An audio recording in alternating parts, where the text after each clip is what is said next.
একজন ভয়ঙ্কর চোর যে কুরআনের মাত্র একটি আয়াত শুনে পুরো জীবন বদলে ফেলল। গল্পটি আপনার হৃদয় কাঁপিয়ে দেবে। একটি গ্রামে থাকতো একজন চোর, নাম হারিস। সারা গ্রামের সবাই তাকে ভয় করত।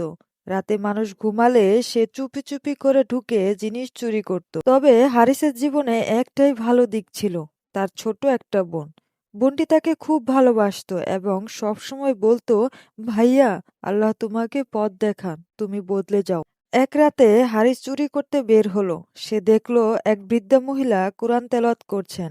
হারিস জানালার পাশে দাঁড়িয়ে থাকা অবস্থায় তার কানে প্রথমবারের মতো কোরআনের আয়াত ঢুকলো, যে ব্যক্তি তওবা করে, সৎ কাজ করে এবং আল্লাহর দিকে ফিরে আসে, আল্লাহ তার সব গুনাহ মাফ করে দেন। এ কথাটা শুনে হারিসের মনে অদ্ভুত এক কাঁপুনি হলো। মনে হলো আয়াতটি তার হৃদয়ের জন্যই নাজিল হয়েছে। বৃদ্ধার চোখে পানি দেখে সে ভাবে, আমি তো কারো খেয়াল রাখিনি, মানুষ আমাকে ভয় পায়। পরের দিন সে ঘরে ফিরে তার বোনকে কাঁদতে দেখে, কারণ গ্রামের সবাই বলছে হারিস আবার চুরি করেছে। সে নিজের মনেই বলল, আমি কি আসলেই এমন খারাপ? আমার বোনও লজ্জায় পড়ে।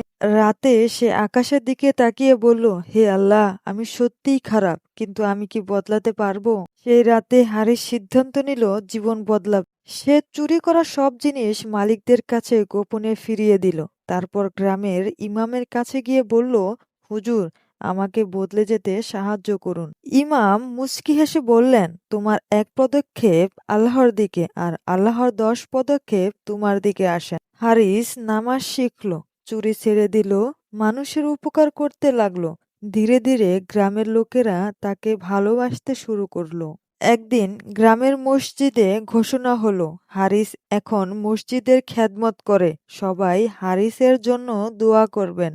হারিসের চোখে পানি এসে গেল। সে বলল, আমি বদলানোর যোগ্য ছিলাম না, কিন্তু আল্লাহ আমাকে বদলে দিলেন। এই গল্পের শিক্ষা, আল্লাহ চোরকেও বদলে দেন যদি সে আন্তরিকভাবে ফিরে আসে। তওবা মানুষের জীবনকে সবচেয়ে সুন্দর উপহার দেয়। কেউ গুনাহে এত ডুবে যায় না যে ফিরে আসতে পারে না। Thanks for watching in this video.